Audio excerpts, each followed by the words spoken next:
والعاقبة للمتقين ولا عدوانا إلا على الظالمين ثم الصلاة والسلام على آخر الأنبياء وإمام المرسلين حبيب رب العالمين محمد بن عبد الله الهادي إلى صراط المستقيم والداعي إلى دين القويم. أما بعد، إخوة الإيمان، أوصي نفسي وإياكم بتقوى الله عز وجل. بلا ملا أنا سجيكو كتيا الله سبحانه وتعالى ولتنا بكو جند ولا وبكلان دقا nandi basabye buli omu atolere munne essalamu.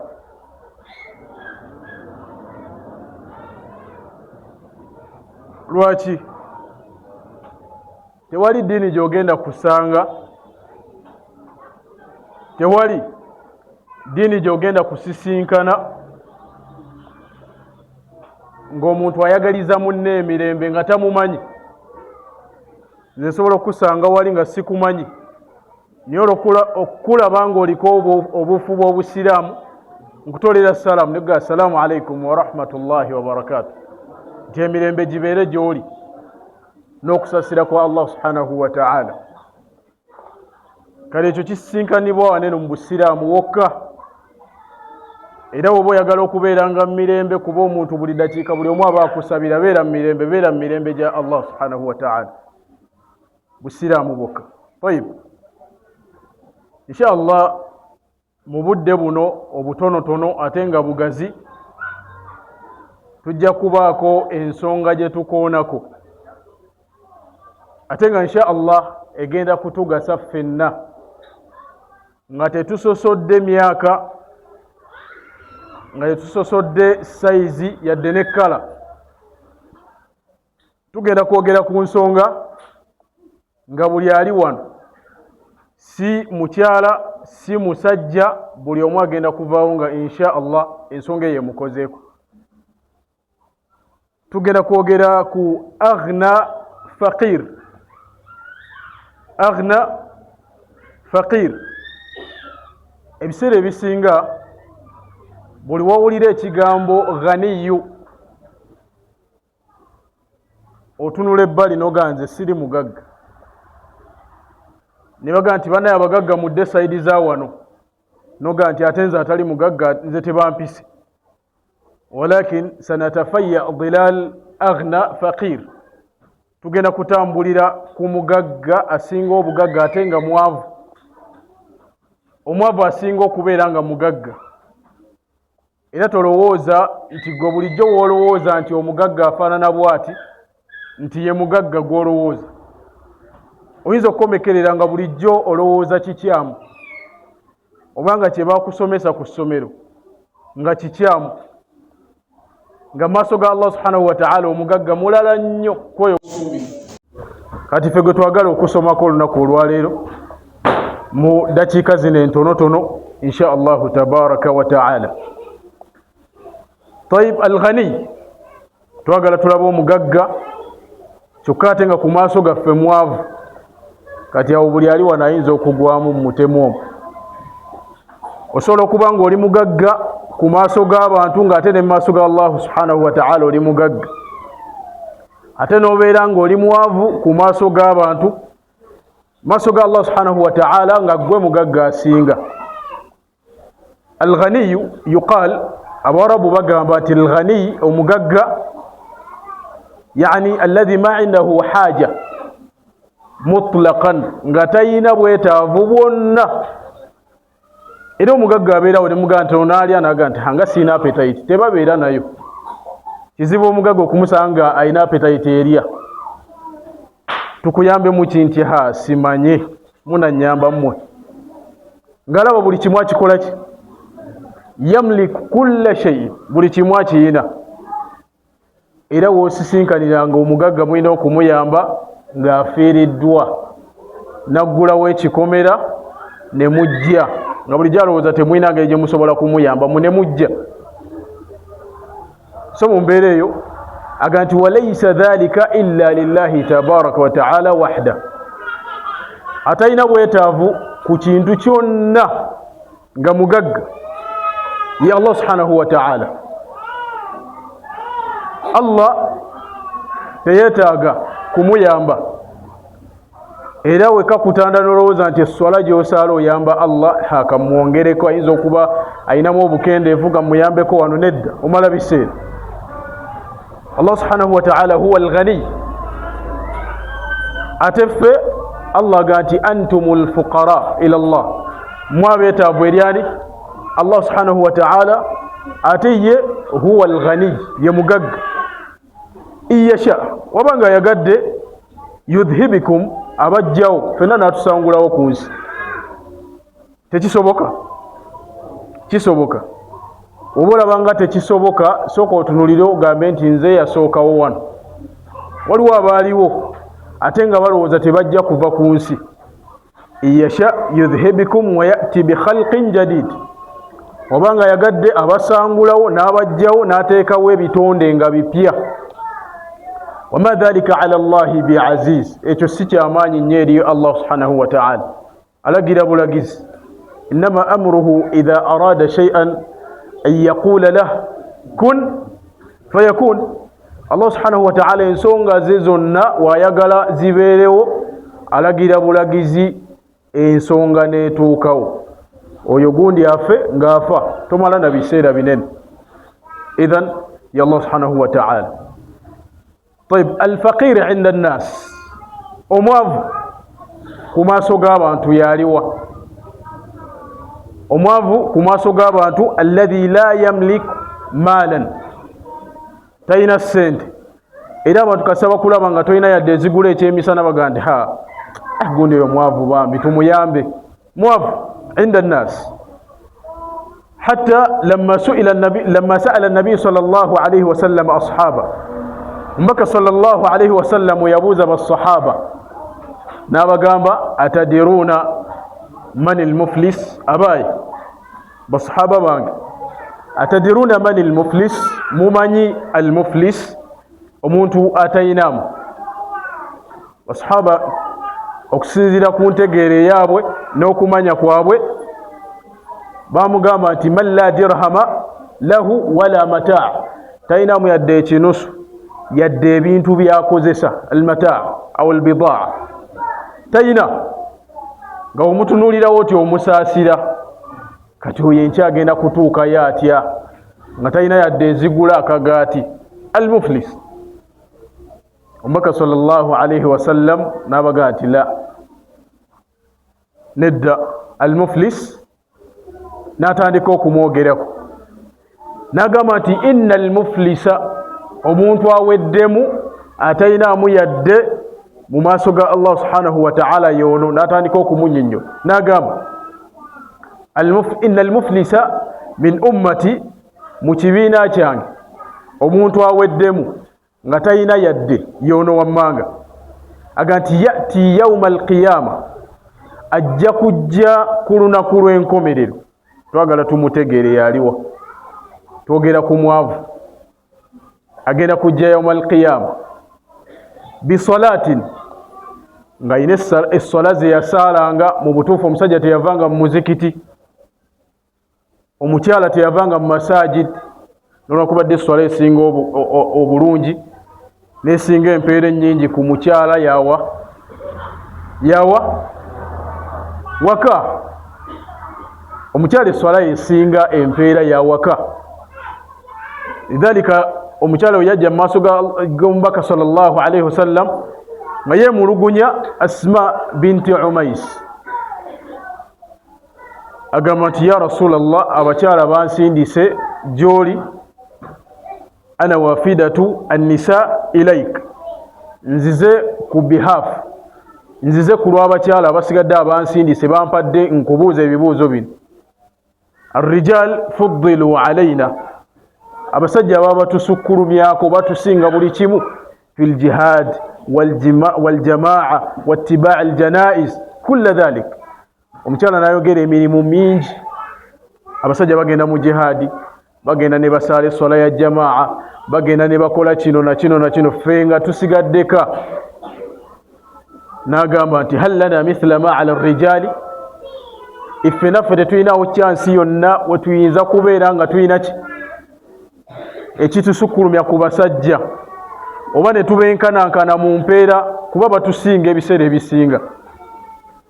N'agamba nti i'lami ayyatuha almar'a, owange gwe mukyala gwe, i'lami, manya, njagala otegeere bino wammanga, wa a'limi man khalfaki min annisa, era oddeyo oyigiriza abakyala abasigadde waka.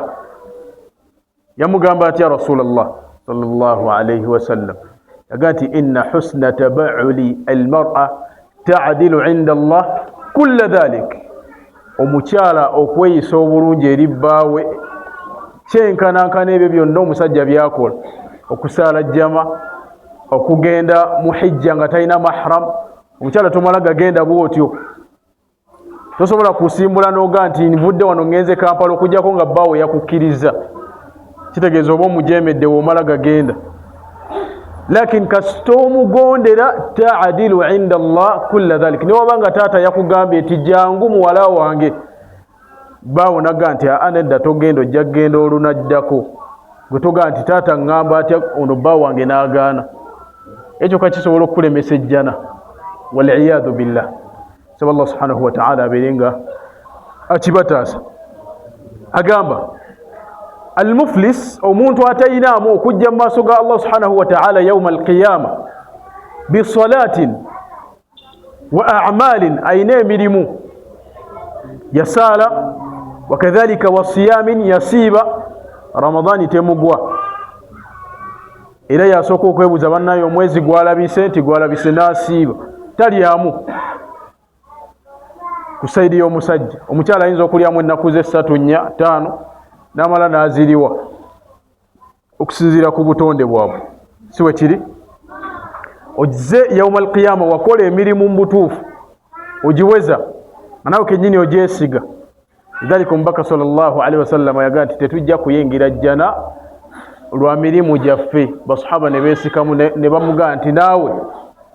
N'agamba nti wa ana, nange, illa an yataghammadani Allahu birahmatihi, okujjako nga Allah subhanahu wa ta'ala antaddeko ekisa kye n'ansaasira ne nnyingira ejjana, naye si mirimu gyange. Ekyo tekitiisa. Kyogamba eswala gy'osaala yegenda okuyisaawo oyingira ejjana, tusabe Allah subhanahu wa ta'ala twenyweze, tetuyina garanti yonna nti tuyina kye twakoze. Basahaba bakolanga nnyo, n'asituka ekiro ebigere ne bizimba, naye nga ku lisiti ey'abantu abagenda okuyingira ejjana 10 kwali, kati ki ekimusaazisa eswala? Lwaki asituka ekiro ebigere bizimbe nga yeegayirira Allah subhanahu wa ta'ala? Ate ffe ku lisiti kwoli toliiko yadde okuwunyirizaako ku bantu abagenda okuyingira ejjana nga bakyali balamu, toliiko. Walakin wamaa dhalika okyali mu kubeera ng'olaba eswala ze wakasaala, alhamdulillah, siri bubi, ne weesiga n'eswala zo z'osadde. Kati ekyokubeera nga tozeesize, oyina kwongeramu maanyi na kusaba Allah subhanahu wa ta'ala akuyingiza eki ejjana. Wa zakatin, yawa zaka mu maali ye. Egyo n'emirimu gye twogedde yagikola, emirimu emirungi. Naga nti walakin wayati qad shatama hadha, akoze emirimu mirungi giringa ensozi zino. Alhamdulillah, wano waliwo ku nsozi naye eri teziriyo gye tubaddeeyo, wano weeziri nnene. Omuntu azze n'emirimu nga giringa olaba ensozi eziriraanye wano, naye agenda kujja waqad shatama hadha, yavuma fulani. Omanyi okuvuma omuntu n'omuleka ne mu kifo kye bavumiramu n'omwesonyiwa n'ogenda ng'akyakwewuunya n'akutya, n'atandika nga wakulabira eri aweterawo, naga oyo avuma, omukyalo oyo avuma, mumugendeko mpola. Weewalanga nnyo abantu okutya olw'okukosa kw'obatuusaako. Ne bagaa nti oyo weteraawo oba tomutegeera bulungi, mwesonyiwa. Kyewale nnyo era nkwewaza nnyo. Muawiya bun Abi Sufyan yagamba nti weewale nnyo okubeera ng'oli azaamaanya omuntu nga talina gy'asobola kukuloopa yadde ku poliisi, okujjako ewa Allah subhanahu wa ta'ala. Agenda okubalabalamu wanakutwala ku poliisi ojja agenda yoseke bakute. Naye wakusibira ewa Allah ekkomera lya Allah oyinza obutalisimatuka. Agamba kad shatama hadha wa qadhafa hadha, yatemerera gundi. Ono wamuvuma, ono wamuwayiriza nti ayenze, bannaye ekigambo ekyo kinene. Okutema ku muntu ekigambo nti yayenze kinene, abadde alowooza nti muzannyo ngaffe tubadde tusaaga mu kuba nawulidde gundi ng'abyogera nange ne ng'aka mbyogere. Tokyogera. Oba toyina abajulizi bana toyogera nga nti gundi akoze ki ayenze. Hata ne basahaba ba Nabbi sallallahu alayhi wa sallam wabeenyigira mu hadithi al-ifk ku mulembe gwa Nabbi sallallahu alayhi wa sallam baabonerezebwa. Abasinga mwali mubawuliddeko, abaali batabawuliddeko, fabiha wa ni'mat, saba Allah subhanahu wa ta'ala oba oli awo mu maaso eyo mubeerenga mubamanyako. Agamba emirimu giri emirungi agikoze naye azze nga yali azaamaanya gundi. Ekyokubiri yalya emaali ya fulani, akala maala hadha, yali emaali ya gundi. Tutera okulya ssente noga nti oyo si musiraamu, kati nze newe muli azaamaanya ate naabaaki ogwo musango. Sebo ne bakubuuzaako awo gwe muwali mwalamula wamaseeka wende emaali ya Peter musango. Kati seeka naye okusiga okuwa essanyu tamanyi kyalamulako mufo ky'okugaa nti asi kimanyi naga naye era kituufu oba tofunye musango ate atali musiraamu oba ofunye omusango era oyo kennyini kasitaalajani ya Allah subhanahu wa ta'ala edduwa gyakusabidde ekkwata olw'ensonga nti omuli azaamaanyizza. Ittaqu da'wata al-mazlum, mutye okulaajanako omuntu ali azaamaanyiziddwa. Innaha mustajaba, kwanukulwa wa inkana kafiran, niwabeera nga si musiraamu. Era omusanga wali naga nti sente zange zenakuwa luli okoze otya, noga nti agwa atali musiraamu nkulumye genda notwala sente ze.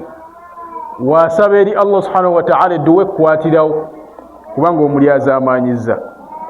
Safaka dama hadha, wayiwa omusaayi gwa gundi.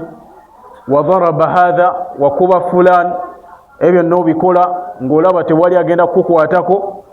Agamba nti kye bagenda okukolera yawma al-qiyama fayu'ta hadha min hasanati, batandika okukwata mirimu emirungi gino kubanga yawma al-qiyama tewali ssente, tewali agenda yadde ne nusu 10. Ekisookera ddala okuwa amawulire ag'essanyu, yawma al-qiyama buli muntu yenna agenda kuba tayambadde yadde enkoofiira. Njogedde enkoofiira olw'ensonga nti enkoofiira osobola ogijjako n'ogiteeka wali n'osigala ng'oli mu ngoye. Ogenda kujja toyambadde yadde olugoye olw'omunda. Aisha radhiyallahu anha amuga nti ya Rasulallah, naffe namuga nti olunaku olwo ensonga egenda kubeera ashad, egenda kuba ya mutawaana nnyo nga tekukkiriza na kulowooza ku byangoye. Kaseera kagenda kuba kakazigizigi nga tojjukira nangoye. Singa bomwe bwatuka ewantu ojjukira nti oyambadde siripa, gye tukusanga eyo nawe kennyini weekanga nti engato ze wayambadde tezifaanagana ng'omaze kutuuka. Idhan yawma al-qiyama emisinde egigenda okubeera wali ng'ogenda okujjukira nti tewayambadde ng'oyingidde ejjana oba muki muliro, oli bize, oli mashughul, tewali gweyagala kukusumbuwa. Idhan yu'ta hadha min hasanati, buli gwe wakola ekikyamu nga batandika okumugabira kuki ku birungi byo. Toyina ssente nga bakwata kukusiiba kukuwasiiba nga bamuwa, wamuli azaamaanya. Wa hadha min hasanati, noono nga bamuwa ku swala. Hatta idha faniyat hasanatu, emirimu emirungi nga giggwawo, wagikola gyakumenya naye nga giggwawo olw'ebibi bye wakola. Kati ebirungi byonna batandise okubigaba babikumalako. Omanye ekiddako nga batandika okukwata sayyi'ati khasm, batandika okukwata sayyi'ati khasmihi faturiha alayhi. Ono ayagala okumusasula akubanja, kati azze tokyayina birungi, aho ogenda kumusasula otya? Bagenda kukwata ku bibi byo? Nedda, bakwata ku bibi by'oli akubanja nga batandika okubissa ku ggwe ng'oweza.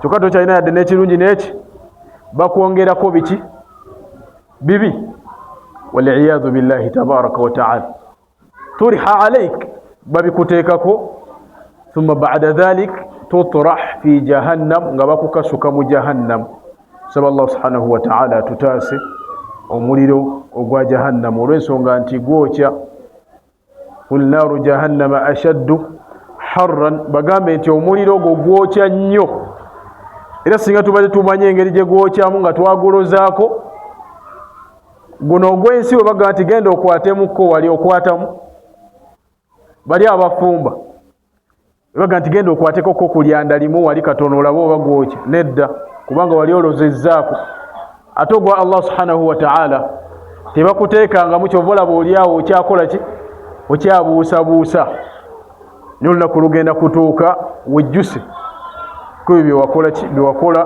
ku dduniya saba Allah subhanahu wa ta'ala abeere nga atuyingiza ejjana.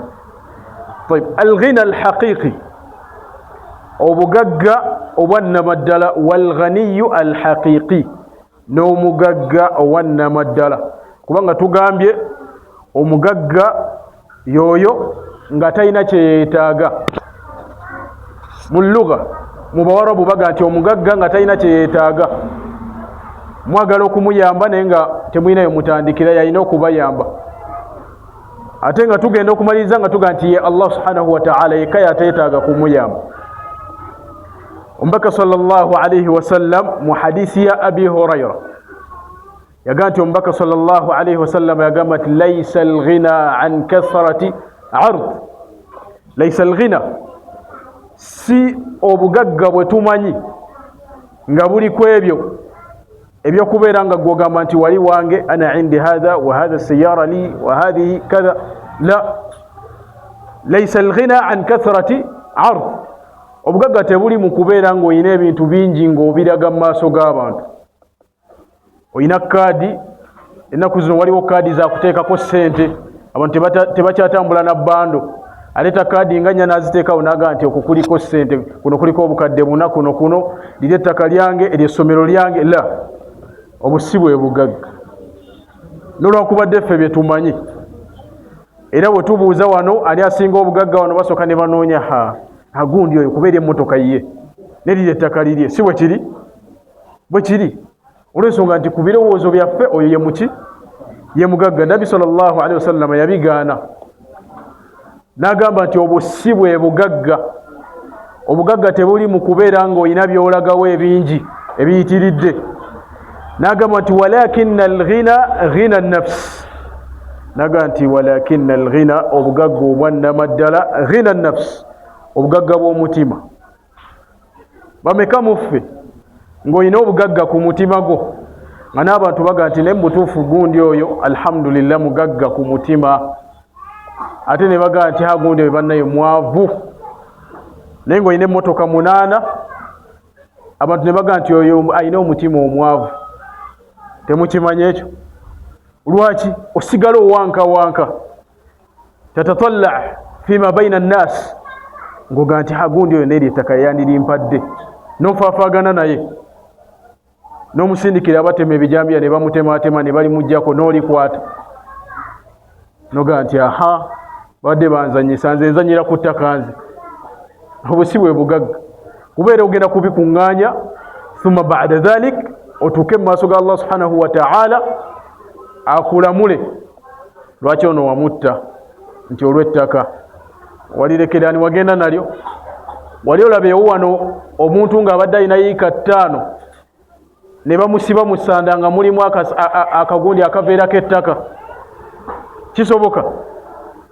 Oba emmotoka yo badde ogyagala nnyo ne bakuziika n'ekisumuluzo kyayo tekisoboka. Byonna by'olina biriko bannannyini baabyo. Saba Allah subhanahu wa ta'ala tuteeke obugagga mu mitima gyaffe.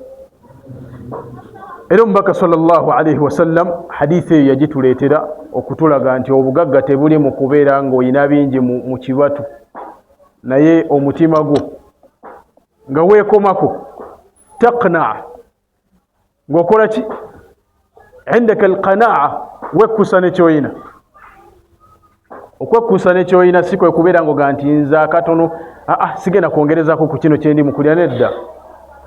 Kwe kubeera nga togenda mu haramu noga nti nze nja kufuna riziki mu bubi ne mu buki. Ate nekyewunyiseeyo riziki gy'ofunye ng'obbi eba yiyo, era nga Allah subhanahu wa ta'ala yagikuwandiikako, naye emiggo wegigenda okuva ogifunye otya? Tegerekese bulungi, ofunye otya ki? Riziki. Engeri gy'ogifunyemu, ma inda Allahi tabaraka wa ta'ala la yunalu illa bitaatihi. Ekiri maaso ga Allah subhanahu wa ta'ala kyeyakutegekera toyina kukifuna okujjako ng'okifunidde mu kumugondera. Lwaki osooka kutta muntu ofune riziki yo Allah gye yakuwandiikako? Tewali asobola kugitwala. Walaw ijtama'at al-insu wal jinn, amajinni n'abantu ne beekuŋŋaanya bakuggyeko ekyo Allah kye yakutegekera tebasobola. Wallah tebasobola kubeera nga bakitwala. Idhan beera mutebenkevu omanye nti Allah subhanahu wa ta'ala kye yakutegekera kijja kubeera nga kikutuuka kuwonna wonna wooli. Agamba Al-Qurtubi yagamba nti ma'ana al-hadith, amakulu agali mu hadith eyo, anna al-ghina an-nafi' obugagga obukola ki? Obugasa, aw al-azim obwo obunene obw'ekika ekyawaggulu, ghina an-nafsi bwe bugagga bw'omutima. Abantu bo bagenda kuba bakulaba, era abantu bano bowangaala nabo bamanyi bulungi ne baga nti gundi oyo alina omutima omubi.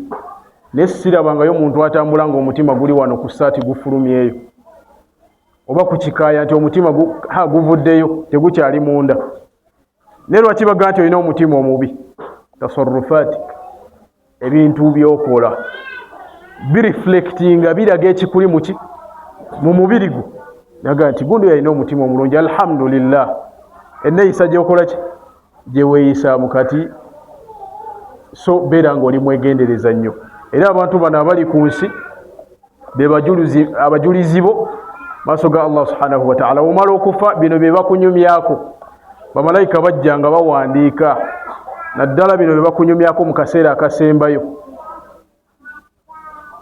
Ate nekyewuunyisa abantu bulungula nga bakaaba, ekyo nakyo kikuleetera okukubwa emiggo. So babeere beegendereza, okkirizibwa okukaaba naye nga teweevulunze mu ttaka n'okaaba nnyo ebiboobe, nga nayita mu kkubo ategeera nti waliwo yakoze eki? Eyafudde. Kategerekese bulungi ako. Imamu Shafi'i yagamba ng'ayogera ku kigambo ekyokwekkusa n'ekyoyina, kubanga kye kikufuula omugagga. Era abantu ebiseera ebisinga bakwagala nnyo buli wobeera nga ebiri mu ngalo zaabwe tobitunuulira, tobirondoola. Ne buli wobeerawo nga buli alina nga sokoleete, sokompeeko, tebakyagala. Yekka yekka ayagala abantu okumulemerako nga bamusabiriza. Ani amutuwa? N'omusabiriza n'omulemerako kiro na misana noga nti ojja kumpa, nsaba ompe. Ani? Allah subhanahu wa ta'ala. Ye oba wakati wa kiro oba osituse ekiro ng'abantu beebase, n'omusaba n'ofuna wuzu n'omwegayirira n'okaaba, akuwa era abeera musanyufu. Naye omuntu kasita osituka ekiro n'ojja n'omukonkona nga yeebase, kiki? Ensonga ebadde tesobola kulinda n'ojja enkya ku makya nga nti mbadde nsaba ompeeyo ko siina kyengenda kulya nkya, ajangu enkya ku makya tukyebase. Naye nga badde asobola okgenda wali n'ajjayo n'akola ki? N'akuwa n'ogenda. Asooka ojja enkya, ayagala akuwe ng'abantu bonna weebali, akuggyako, akuteeke wansi, akudhallale, akole ki? Akukakkanye. Idhan tubeere beegendereza. Imamu Shafi'i rahimahullah yagamba nti la takhda'anna li makhluqin ala tama'in fa inna dhalika naqsun minka fi ddin. La takhda'anna li makhluqin ala tama'in, togonderanga ekitonde kyonna ogenze amabibi n'ogakuba ku ttaka ne weevulungula ng'olaga wenna oweddeyo. Ala tama'in, ng'ekikuleese kululunkana ku ekyo kyayina, n'osooka omugondera. Abadde ayogera amazima n'ogavaako, omusajja ayinza obutaddamu kumpa. Aga nti fa inna dhalika naqsun minka fi ddin, ekyo nno kikendeeza obusiraamu bwo. Waliyogera amazima tokyagaliko. Aga nti oyo ekyamutwala kyali bwe kiti kasente, kali kasente tikali kasente agamba lan yaqdira al-abdu an yu'tika khardalatan omuddu yenna nga tumumanyi nti muddu wa Allah subhanahu wa ta'ala simanyi yo ku nsi atali muddu wa Allah taliyo jali nga si muddu wa Allah ku nsi kati fenna bali ku nsi tuli baddu ba Allah subhanahu wa ta'ala idhan omuddu yenna nga wa Allah lan yaqdira an yu'tika khardalatan tajja kusobola kufuwa yadde empeke y'akalo oba eya ssukaali eba ey'omuceere tasobola illa okujjako okugikuwa illa biidhni alladhi sawwaka min tin okujjako ng'afunye olukusa okuva eri oyo yakutonda mu ttaka twava mu ttaka twavaawo wavaawa omuntu bye bino ebimu ku muntu byalina okubeera ng'amanyi wajje wava Allah subhanahu wa ta'ala ng'atandika okutonda abantu yabajja mu ttaka thumma ba'da dhalik abatonda abajja mu Adamu oli avudde mu ttaka fayatanasaluna ne batandika okukola ki okuzaala aga nti fala tusahibu ghaniyan tasta'izzu bihi tobeeranga ku lusegere lw'omugagga tasta'izzu bihi ng'ekikututteyo oyagala obeere wa kitiibwa nga n'abakulu abaga nti ye mukwano wa Haji gundi ate nze oyo we mutuukako mba ntuuse noga nti olaba nange bandabawo n'owulira essanyu agamba nti wakun afifan wa azzim hurumata ddin kun afifan beera wansa wa azzim hurumata ddini era obeere ng'ow'ekitiibwa ogulumize ensalosalo z'obusiraamu bw'olimu kategerekese bulungi tuwe ensalosalo z'obusiraamu yagenze obusiraamu tubuwe ekitiibwa obusiraamu bw'olimu buwe ekitiibwa lwaki olw'ensonga nti bwe bugenda okubeera nga bwawula wakati wo n'atali muki n'atali musiraamu ku nsi kuno buli omu agezaako okubeera ng'alwana akola bwezizingirire ekyewuunyisa kuno ku nsi abasinga okukeera be bagagga okuggyako abatono si bwe kiri era yogaga nti gundi oyo yeebaka essaawa 4 ayina okusooka nakiriyalinga abaawali n'abaawali sente ne zigenda ku bbanka n'alyoka afuna otulo ate atayina olumala okusala isha ng'agenderawo ewuwe ng'ali ekyeggulo nga yeebaka yeeraliikirira ki bani abasinga okulwala pressure abagagga lwaki abadde ali awo mu mirembe gye ne bamukubira nti emaali bagikwatidde kuki ku kasitomu naga nti subhanallah ne bamutwala ne bamupima ne bamugaa nti pressure eri waggulu nnyo lekerawo okweraliikirira naye nga anaalekera okweraliikirira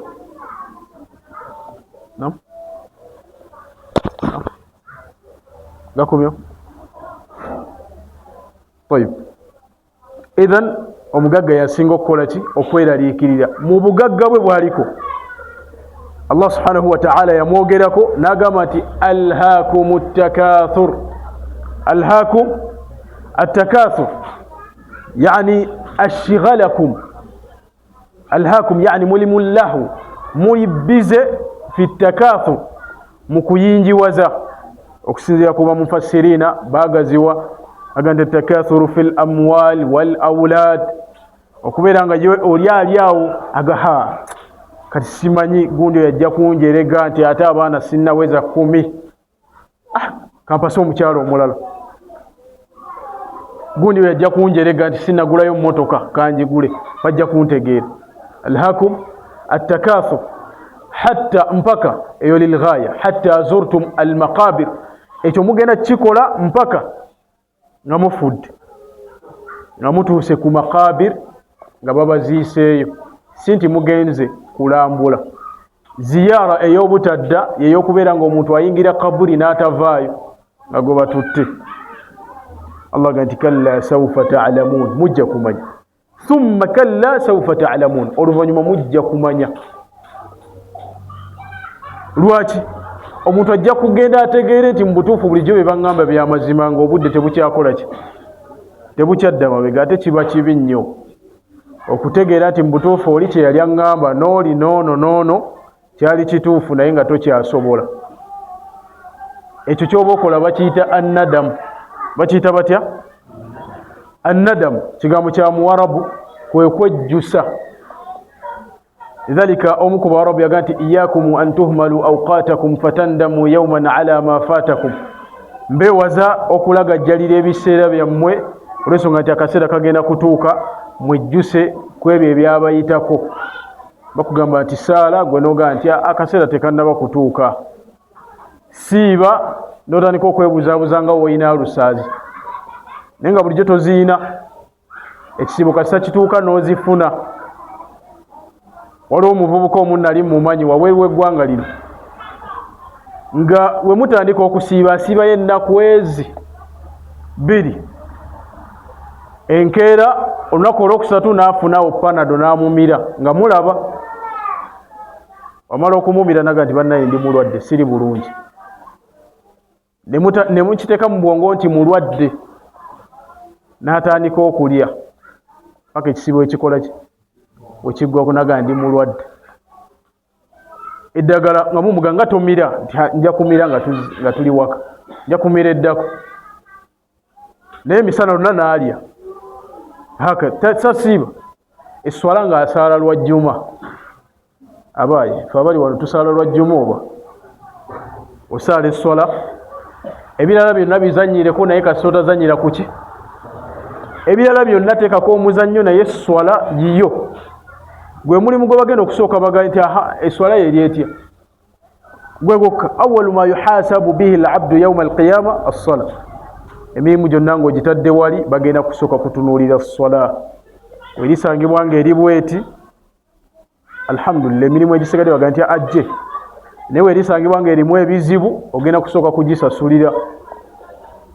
Ate ekyewuunyisa otandika okugisasulira ng'okyali mu kaburiyo. Tuli wamu? Mu ntaana emiggo wegitandikira egy'esswala.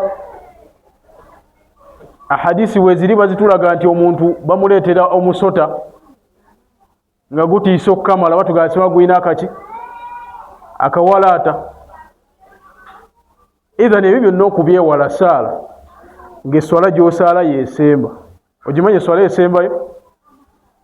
Kitegeeza okitwala mu bwongo obwo nti tolina kyansi yonna egenda kuddamu kukola ki? Kusaala. Beera ng'omuntu alya ng'asimattuka ki? Kunsa. Ali atya? Abanga ataliddamu kukola ki? Kulya. Kati yengeri gy'oba osala, teekayo ebirowoozo, omuzannyo gujjeeyo, teweetakula nnyo, tokola kino hakaza. Oba oliawo Allah subhanahu wa ta'ala ajja kubeera nga akuyambako obeere nga omulimu gwo gutereera. Idhan alhaakumu ttakathur. Ibn Abbas atugamba aya eyo alhaakumu ttakathur yani ttakathur takathuru al-amwali. Tewali kisinga kufuula bize eri abantu okubeera nga ayagala kuyinjiwaza nga ssente. Ani atayagala ku ssente nnyingi? Oyo taliiwo wano, teyazze. Omuntu nga tayagala ssente zantama, taliiwo. Naye Muhammad sallallahu alayhi wa sallam, wulira kano, Muhammad sallallahu alayhi wa sallam yalinga agenda mu lutalo ne bamuwa emaali gy'afunye nga ye omutemwago, kuba yalinga agabanya. Wamala okugufuna n'alaba nga waliwo bamuallafatul qulub, ono n'amuwa embuzi 100, ono n'amugaa gwe kwata 7 baterere mu busiraamu. Olwaleero oli ne walaba omusiraamu omupya ne bagaa nti tumusondere enkoofiira, aga nti mundeke siinaamu.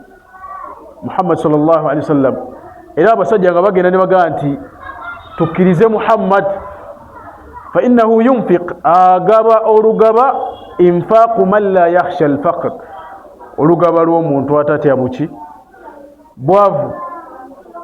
Dera afuna n'abigaba enkya n'akeera nga yasinga abaavu Muhammad. Naye nga leero tewali abadde amwenkana bugagga. Olunaku lumu afuluma ali mu lugoye olunyirira okukamala, abadde talwambala. Omu ku basahaba namugaa nti ya Rasulallah, badde nkusaba olugoye olwo olumpe, mu butuufu lufaananya bulungi. N'addayo n'alukyusa n'ateekamu olukadde n'amuleetera olugoye. Okisobola? Era oyinza n'okumugaa nti alekerawo okusaaga, tosagira ku ngoye zange. So mu mbeera eyo yoyani Muhammad sallallahu alayhi wa sallam.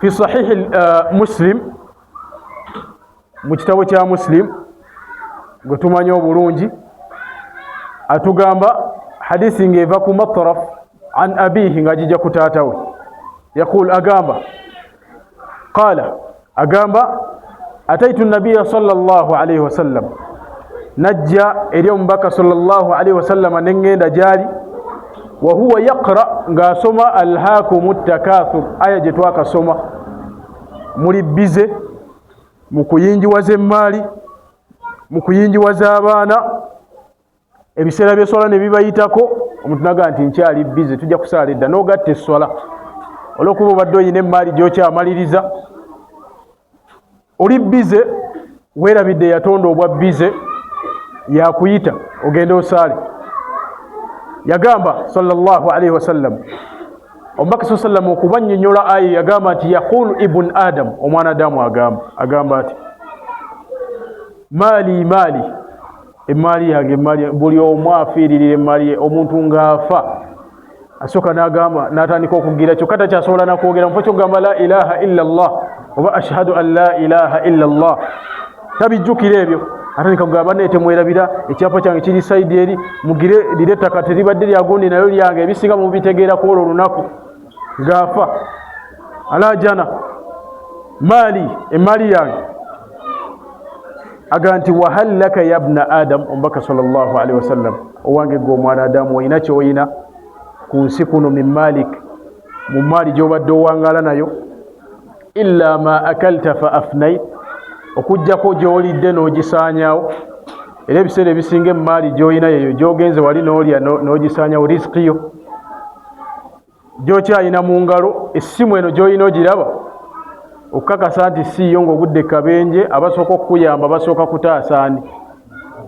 basooka kutaasa ssimu yo si ggwe basooka naga nti mugire muleete akatanda naye ng'essimu yagenze dda era bagenda oginoonya nga tebagiraba omuntu yagitaasizza dda naga nti au labista fa ablait oba olugoye lw'oyambadde n'olusensebula ku nsi kuliko omuntu ng'asobola okwambala olugoye nammwe kenyini ne mukakasa nti ezaalugula zaaweddeyo dda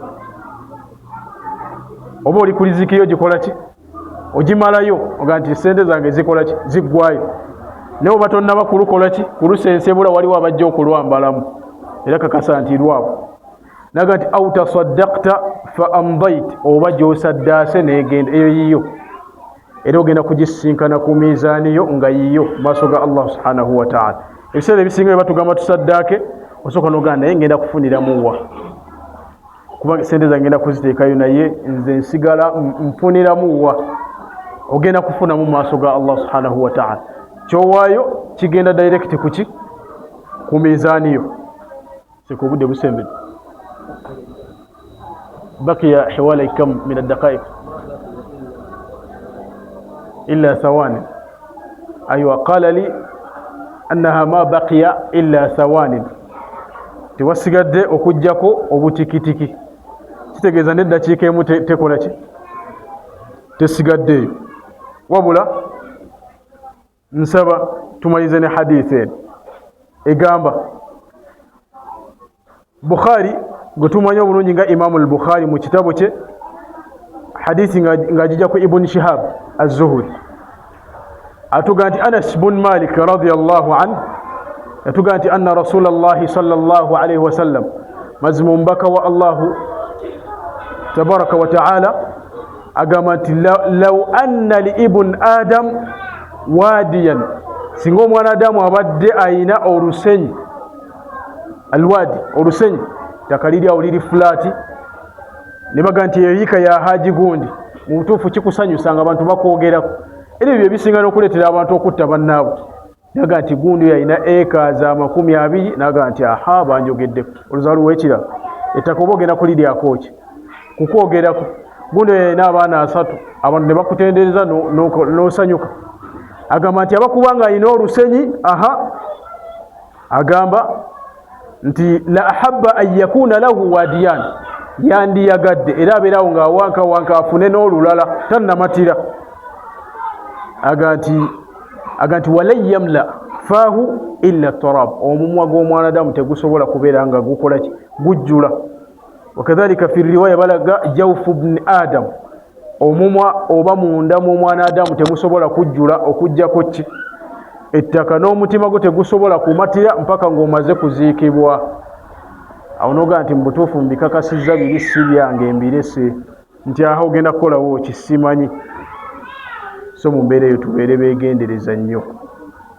Omugagga tumutegedde okakasa bulijjo g'omanyi nti mugagga ye mugagga, kubanga ekikulu kya byonna omugagga mu maaso ga Allah yasinga, ku maaso g'abantu talina kyayina, kubanga asigazzaayo eddakiika emu ne byonna byalina abantu bagenda kuttingana nga babirwanira.